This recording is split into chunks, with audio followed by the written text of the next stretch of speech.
2023년 5월 호주에서 이상한 일이 벌어졌습니다. 시드니의 한 카페에서 손님이 건넨 신용카드가 작동하지 않는 겁니다. 직원은 다른 단말기를 시도했지만 결과는 마찬가지였습니다. 같은 시각 호주 전역에서 동일한 문제가 발생하고 있었습니다. 대형마트의 계산대가 멈춰섰습니다. 주유소에서는 기름을 넣고도 결제가 불가능했고 병원 응급실조차 카드 결제를 받을 수 없는 상황이었습니다. 은행 시스템 오류로 디지털 결제망 전체가 24시간 동안 마비된 겁니다. 며칠 뒤에는 캐나다에서 비슷한 사태가 발생했습니다. 대형 통신사의 네트워크가 다운되면서 은행 ATM이 작동을 멈췄고 9.11 긴급 전화마저 불통이 되고 맙니다. 하지만 독일의 반응은 달랐습니다. 독일에는 누어 바레스 이스트 바레스라는 오랜 속담이 있습니다. 오직 현금만이 최고라는 뜻입니다. 2024년 베를린 미테지구의 한 카페 사례를 보겠습니다. 유리문에는 애플페이 스티커가 붙어 있었습니다. 관광객들이 스마트폰으로 결제를 시도하자 점원은 고개를 저으며 말합니다. 죄송합니다. 현금만 받습니다. 이 현금 고집에는 지난 100년간의 역사적 경험이 담겨 있는 겁니다. 그리고 이 이야기는 우리가 편리함이라는 이름으로 무엇을 포기하고 있는지에 대한 질문을 던집니다. 독일인의 현금 선호. 그 이유는 단순하지 않습니다. 하지만 그 중심에는 하나의 공통된 정서가 있습니다. 통제받지 않을 권리입니다. 20세기 독일은 두 번의 독재를 겪었습니다. 나치 정권과 동독의 슈타지 체제입니다. 이 두 시기 동안 개인의 사소한 정보들이 억압의 도구가 되었습니다. 특히 국가의 보안을 담당했던 동독의 슈타지는 가장 정교한 국민 감시 체계를 만들어냈습니다. 1989년 동독 붕괴 당시 슈타지가 남긴 기록물의 양은 상상을 초월했습니다. 문서만 110km에 달했고 비디오와 오디오 테이프는 수만 개였습니다. 이 기록들 속에는 누가 어디서 무엇을 샀는지, 누구를 만났는지, 무슨 말을 했는지가 낱낱이 담겨 있었습니다. 슈타지는 이런 사소한 정보들을 모아 심리적 분해라는 방법을 사용했습니다. 한 사람의 일상을 완전히 파악한 뒤 그 정보로 관계를 파괴하고 정신을 무너뜨리는 방식이었습니다. 동독 인구 1700만 명 중 약 600만 명에 대한 기록이 남아 있었습니다. 3명 중 1명이 감시 대상이었던 겁니다. 통일 후 독일인들은 자신의 기록을 열람할 수 있게 되었습니다. 그때 많은 사람들이 알게 되었습니다. 가장 가까운 친구나 가족이 자신을 감시하고 있었다는 사실을요. 독일인에게 내 삶의 기록이 남는다는 것은 곧 통제와 배신을 의미하게 되었습니다. 반면 현금은 그 어떤 기록도 남기지 않습니다. 독일인에게 현금은 프라이버시를 지키는 마지막 수단이 되었습니다. 그런데 2010년대부터 이 현금 중심 문화가 흔들리기 시작합니다. 온라인 쇼핑이 확산되면서 신용카드 없이는 구매할 수 없는 물건들이 늘어났습니다.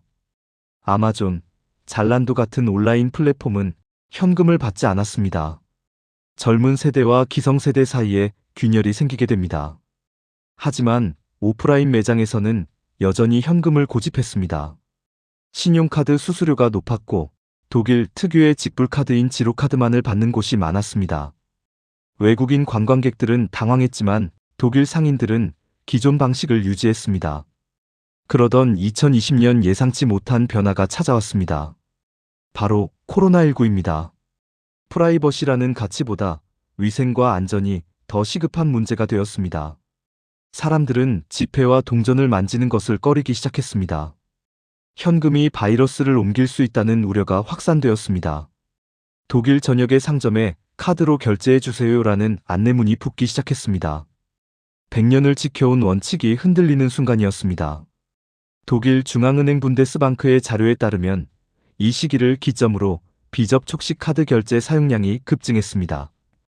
2019년 말 35%에 머물던 비접촉 결제 비중은 2년 만에 73%를 넘어섰습니다.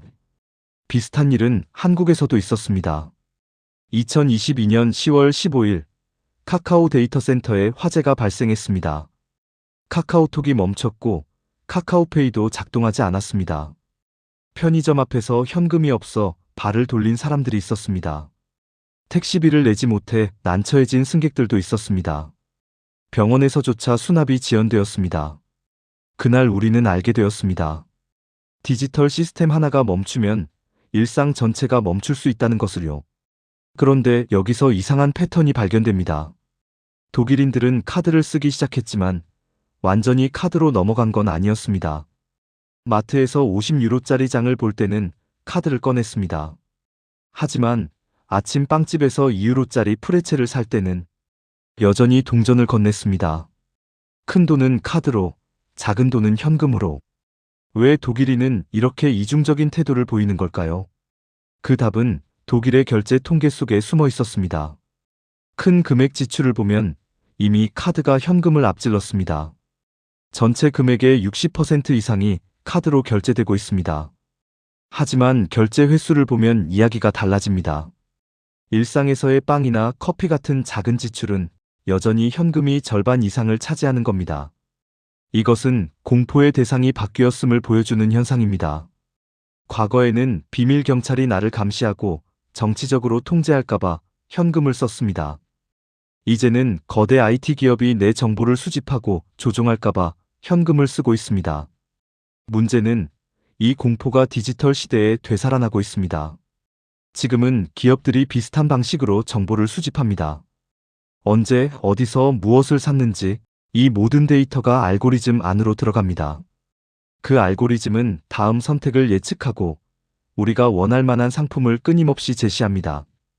추천 알고리즘이라는 이름으로 우리의 선택이 영향을 받고 있습니다.